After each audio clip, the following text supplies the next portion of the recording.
राधे राधे दोस्तों। चतुर्थी पर चंद्र दर्शन यदि गलती से कर भी लें तो ये कथा जरूर सुने। एक बार नंदकिशोर ने संत कुमारों से कहा कि चौथ की चंद्रमा के दर्शन करने से श्री कृष्ण पर जो लांछन लगा था वह सिद्धि विनायक व्रत करने से ही दूर हुआ था। ऐसा सुनकर सनत कुमारों को आश्चर्य हुआ। उन्होंने पूर्ण ब्रह्म श्री कृष्ण को कलंक लगने की कथा पूछी तो नंदकिशोर जी ने बताया कि एक बार जरासंध के भय से श्री कृष्ण समुद्र के मध्य नगरी बसाकर रहने लगे।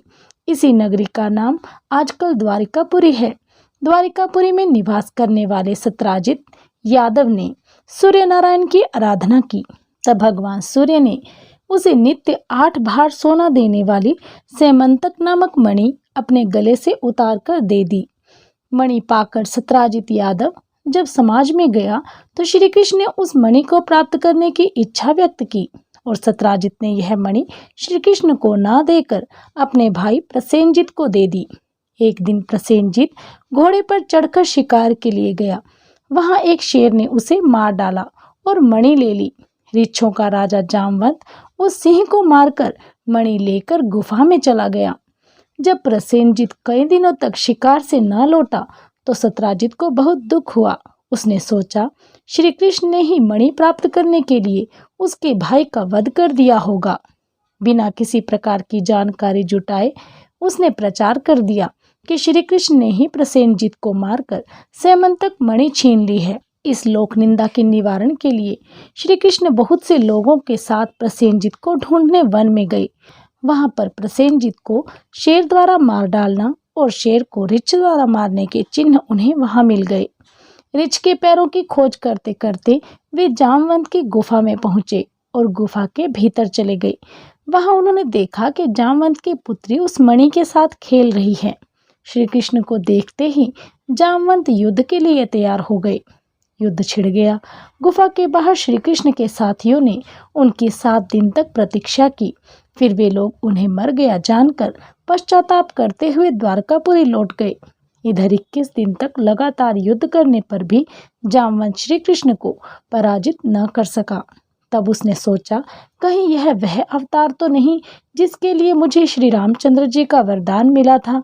यह पुष्टि होने पर उसने अपनी कन्या का विवाह श्री कृष्ण के साथ कर दिया और मणि दहेज में दे दी।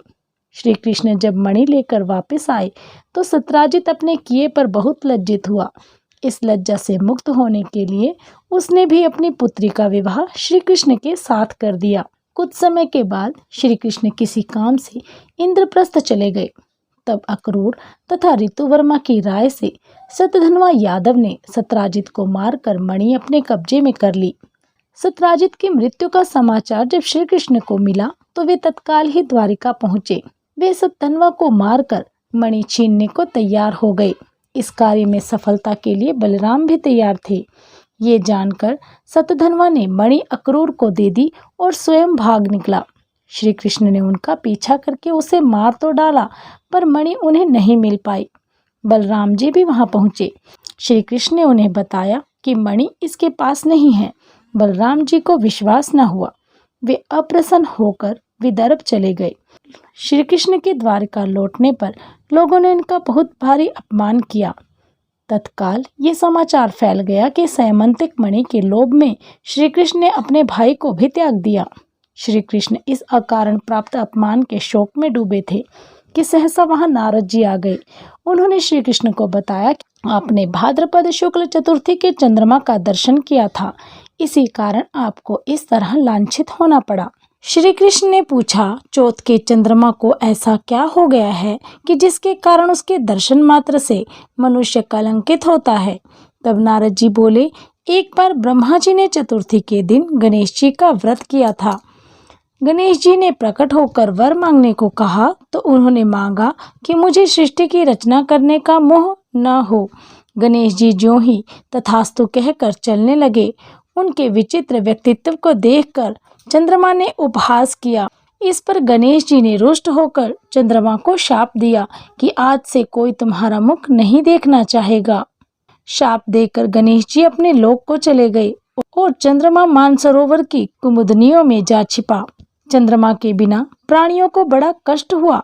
उनके कष्ट को देखकर ब्रह्मा जी की आज्ञा से सभी देवताओं के व्रत से प्रसन्न होकर गणेश जी ने वरदान दिया कि अब चंद्रमा शाप से मुक्त तो हो जाएगा, परंतु भाद्रपद शुक्ल चतुर्थी को जो भी चंद्रमा के दर्शन करेगा उसे चोरी आदि का झूठा लांछन जरूर लगेगा, किंतु जो मनुष्य प्रत्येक द्वितीया को दर्शन करता रहेगा वह इस लांछन से बच जाएगा।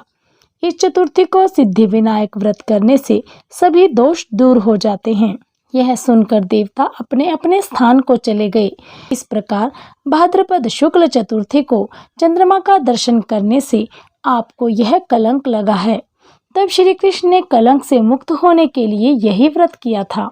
कुरुक्षेत्र के युद्ध में युधिष्ठिर ने भगवान श्री कृष्ण से पूछा, भगवान, मनुष्य की मनोकामना सिद्धि का कौन सा उपाय है?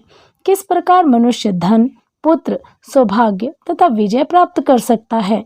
यह सुनकर श्री कृष्ण ने उत्तर दिया, यदि तुम पार्वती पुत्र श्री गणेश की विधि पूर्वक पूजन करो तो निश्चय ही तुम्हें सब कुछ प्राप्त हो जाएगा। तब श्री कृष्ण की आज्ञा से ही युधिष्ठिर ने गणेश चतुर्थी का व्रत करके महाभारत का युद्ध जीता। बोलिए गणपति महाराज की जय। तो कैसी लगी आपको हमारे द्वारा दी गई जानकारी? हमें कमेंट बॉक्स में कमेंट करके अवश्य बताइएगा। यदि आपको कहानी पसंद आई हो तो हमारी वीडियो को लाइक अवश्य करें।